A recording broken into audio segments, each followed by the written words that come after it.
નવરાત્રીમાં પણ મેઘરાજા ખેલૈયાઓની મજા બગાડશે। અંબાલાલ પટેલે કહ્યું કે નવરાત્રીમાં ભિન્ન ભિન્ન ભાગોમાં ગાજવીજ સાથે વરસાદ પડશે, પવન પણ ફૂંકાશે। 10 થી 13 ઓક્ટોબર વચ્ચે સિસ્ટમ બની રહી છે, જેના કારણે ચક્રવાત બનવાની શક્યતા છે। ભિન્ન ભિન્ન ભાગોમાં ગાજવીજ સાથે વરસાદ થવાની શક્યતા રહે છે। 5મી ઓક્ટોબર સાથે પવનનો જોર વધારે છે, વરસાદ થવાની શક્યતા રહે છે।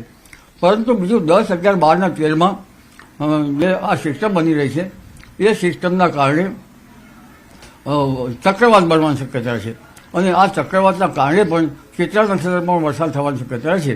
એટલે હસ્ત અને ચિત્રા એ બંને નક્ષત્રો નવરાત્રિના સમયગાળામાં આવે છે। એટલે આ સિસ્ટમો લગભગ સક્રિય થતાં નવરાત્રિના ભાગોમાં વરસાદ થવાની શક્યતા છે। અંબાલાલે વધુમાં કહ્યું કે શરદ પૂનમમાં પણ હવામાનમાં પલટો આવશે। સૌરાષ્ટ્ર અને મધ્ય ગુજરાતના ભાગોમાં પણ વરસાદ પડી શકે છે। સૌરાષ્ટ્રના કેટલાક ભાગોમાં થોડોક વધારે વરસાદ થવાની શક્યતા રહેશે અને મધ્ય ગુજરાતના ભાગોમાં પણ વરસાદ થવાની શક્યતા રહેશે। ક્યાંક ક્યાંક ઉત્તર ગુજરાતના ભાગમાં હળવા વરસાદી ઝાપટા થઈ શકે, પરંતુ શરદ પૂનમમાં પણ હવામાનમાં પલટો આવશે। શરદ પૂનમની રાત્રે જો ચંદ્ર શ્યામ વાદળોમાં ઢંકાયેલો હોય અને આખી રાત તો સમુદ્રમાં હલચલ જોવા મળતી હોય છે। શરદ પૂનમની સિસ્ટમ છે એ વરસાદ લગભગ ચોમાસું વિદાય થયા પછીનો હોય છે। એ ગરમીના કારણે આવશે, કારણ કે 23 સપ્ટેમ્બરથી 26 ઓક્ટોબર વચ્ચે ગરમી વધારે પડશે અને ગરમી વધારે પડવાના કારણે ભિન્ન ભિન્ન ભાગોમાં હવાના દબાણો ઊભા થવાના કારણે આ વરસાદ થશે। બાકી ચોમાસાની વિદાયની ઘડીઓ હવે ગણાઈ રહી છે। તો ઠંડીને લઈને અંબાલાલ પટેલે કહ્યું કે લાનીનોની અસરથી ઠંડી ભૂકા બોલાવશે। 3 ડિસેમ્બરથી જ ઠંડીની શરૂઆત થઈ જશે। હિમવર્ષાની પણ આગાહી કરી। લાનીનોની અસરને કારણે માર્ચ મહિના સુધી ઠંડી પડશે।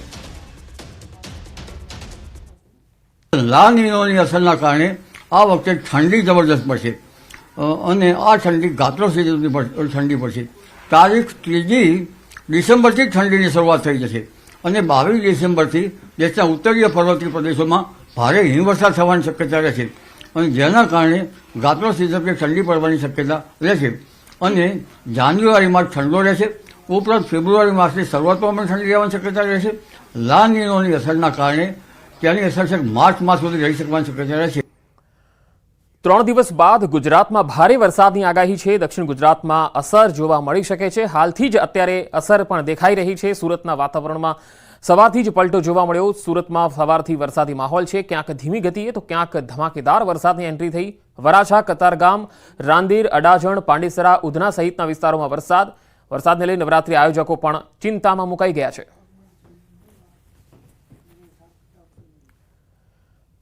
સુરતમાં વરસાદી ઝાપટામાં પાણી ભરાઈ ગયા। સુરત નવી સિવિલથી મજુરા ફાયર સ્ટેશન રોડ પર પાણી ભરાયા। વાહન ચાલકોને હાલાકી પડી। રસ્તામાં ખાડો હોય, લોકો ધીમી ગતિએ વાહન હંકારી રહ્યા છે। આ તસવીરો જુઓ।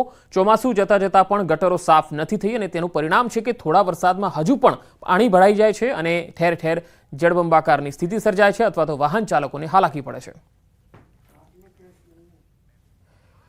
ડેડિયાપાડાના એમએલએ ચૈતર વસાવાની મુશ્કેલી વધી છે। ડેડિયાપાડાના આપના એમએલએ સામે વધુ એક ફરિયાદ। ચૈતર વસાવા સામે વધુ એક રાયોટિંગનો ગુનો નોંધાયો છે। અગાઉ વનકર્મીને મારવાના ગુનામાં શરતી જામીન પર છૂટ્યા છે વસાવા। હોટલ મેનેજરે એમએલએ સહિત 7 સામે મારવાની ફરિયાદ નોંધાવી હતી। શિવમ પાર્ક હોટલમાં કામ કરતા શાંતિલાલ વસાવાએ ડેડિયાપાડા પોલીસ સ્ટેશનમાં ફરિયાદ નોંધાવી હતી। હાલ ફરિયાદી કાંતિલાલ આપણી સાથે જોડાયા છે ફોનલાઈન પર।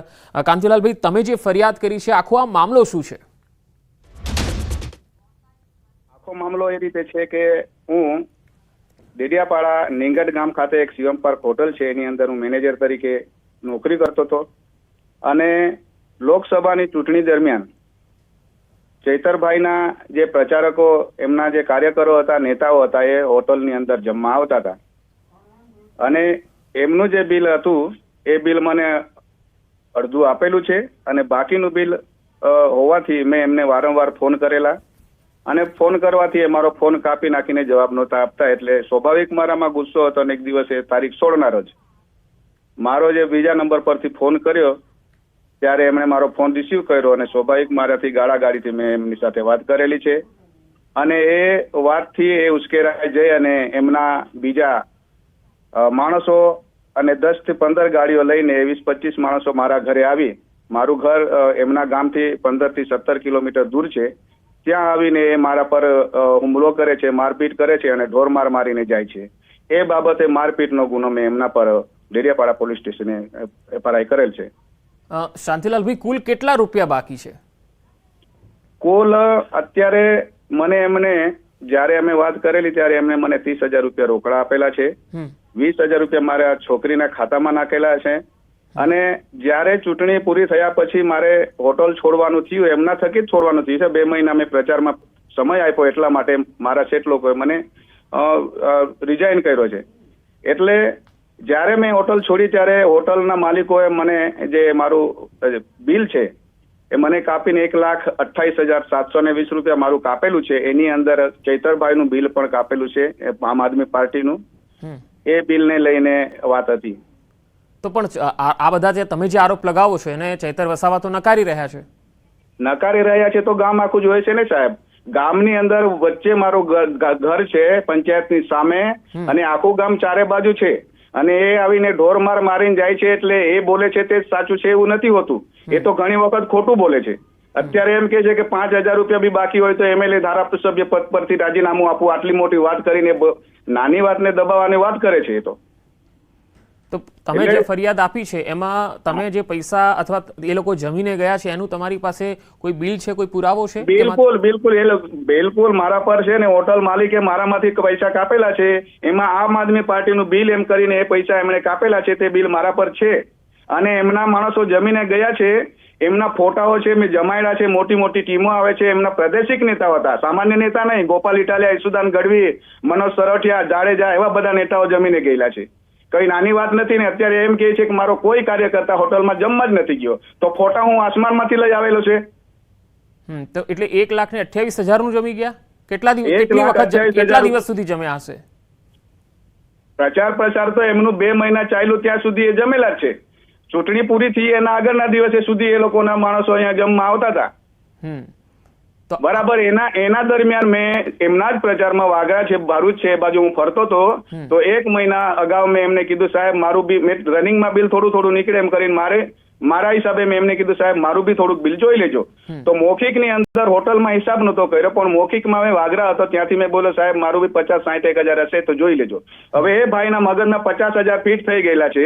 હવે એ 50 આપીને પછી પૂર્ણ જાહેર કરવા કરે છે. તો મારું બિલ કપાયું છે એનું શું થાય? એમ મારા પૈસામાંથી મારા હોટલ માલિકોએ બિલ કાપેલું છે એનું શું થાય? તો તમે જ્યારે પ્રચાર હતો એ વખતનું બિલ છે, અત્યારે તમે કહી રહ્યા છો એટલો લાંબો સમય સુધી તમે કેમ ચૂપ રહ્યા? ચૂપ રહ્યા નહીં. એ 7 તારીખે જે પૂરું થયું ઇલેક્શન અને 8 તારીખે 17C ફોર્મ રજૂ કરવા ગયા ત્યારે પણ મેં વાત કરેલી છે એમને. અત્યાર સુધી તો એ લોકો મને જ્યારે ફોન કરું ત્યારે એમ જ કહે કે મેં માધુને આપેલા છે. માધુને કહું તો જીતુને વાત કરજે, જીતુને કહું તો સાહેબ કે છે તો હું આપી દઈશ. એમ કરીને અત્યાર સુધી એ લોકો ટલ્લી મરાવી છે. જો શાંતિલાલભાઈ, તમે તો કહો છો કે હોટલના માલિકે 1,28 જેટલા તમારામાંથી કાપ્યા છે, પણ તમારે એકચ્યુઅલી ચૈતર વસાવાભાઈ પાસેથી કેટલા લેવાના નીકળે છે? એ તો એની અંદર લખેલું છે ને સાહેબ. એ માનતા નથી. મેં તો એમના પર જે માંગણી કરેલી છે તો એમને આપી દેવું જોઈએ. આંકડો તો જણાવો, 50,000 કે 1,28,000 કેટલા? એમના પર હજુ અત્યારે મારા 36,000 થી થોડાક ઉપર પૈસા નીકળે છે. પણ એ બિલ મેં એમને એમ કીધું 1,28,000 તમારા પર લેવાના એવું નથી. એ તો 1,28,000 નો ઠોકી બેહાડે છે. 1,28,000 રૂપિયા મારામાં કાપેલા છે, એમાં તમારું બિલ છે તે મને ચૂકતે કરો. મારી વાત એવી છે. ને પૈસાની વાત તો અત્યારે છે જ નહીં. મેં ગુનો દાખલ કરેલો છે. મને ઘરે આવીને એ લોકો ઢોરમાર મારી ગયા છે. 20 થી 25 જણા અને 10 થી 15 ગાડી લઈને આવેલા છે. એના પર મેં ગુનો કરેલો છે. એના પર મેં FIR કરેલી છે. ઓકે, એટલે એ જે ટોળું આવ્યું હતું તમારા ઘરે એ કોણ હતા? એટલે એમના જ વ્યક્તિઓ હતા? એ જે બી હતા એ વ્યક્તિઓ એમના જ માણસો. હું એમનો 10 વર્ષથી કાર્યકર્તા હું પણ છું અને દિલથી એમની સાથે કામ કરેલું છે. 24 કલાકમાં 5 થી 6 કલાક ઘરે આવ્યો છે સાહેબ મેં એમના માટે. તોય મારી સાથે આવું કરે છે. અત્યારે એટલું ખોટું બોલે છે. MLA પદ પર